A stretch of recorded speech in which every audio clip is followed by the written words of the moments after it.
As a crisis PR expert, here is what I would do if Connor Wright called me tomorrow. Firstly, though, I would just like to reiterate to small business owners, going viral the wrong way will fuck up your business and your reputation. This is the most recent apology that we have on his socials. But this was definitely written by ChatGPT, by the way. Founders do not do this because a journalist, if it goes to a journalist, they will figure it out. First thing I want to highlight is up here we have basically this statement came from a place of anger and honesty because of all the stuff that was happening to us.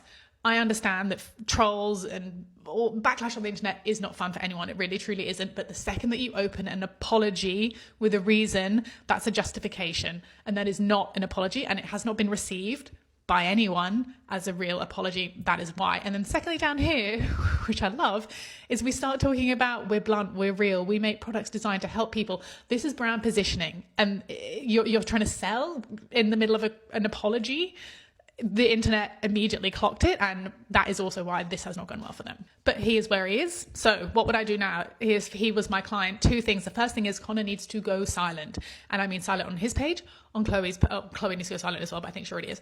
And the brand page, no replying to comments, nothing. Like actually, if he was my client, I would say you need to actually put down the phone for like a good few days and just not look at any of it and log out of everything. Every time he picks up his phone and films another video, starts another comment section, whatever, he's responsible for restarting the news cycle on a story that would have died a few days ago if he just didn't say anything, or if he apologized in the right way. Behind the scenes, what I would actually advise him to do is to go and talk to the guy that they filmed and apologize and make that right as like actually fixing the problem that this all started from. And the second thing is, I think that Chloe needs to come back on the brand socials first. I think that is how I would reintroduce them after a few days, maybe even a week of nothing. She made the original video and he kind of fronted for her and then made it worse. So I think the recovery or the kind of re-entering into the public realm needs to come from her.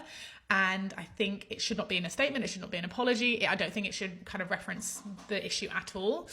It would be like a quiet, quite normal human piece of content that is maybe like aligned to her values or the brand's values, something about like doing their reno or, you know, something that's lifestyle kind of adjacent, unrelated to activewear or the drama, something that is slowly signaling kind of we've moved on.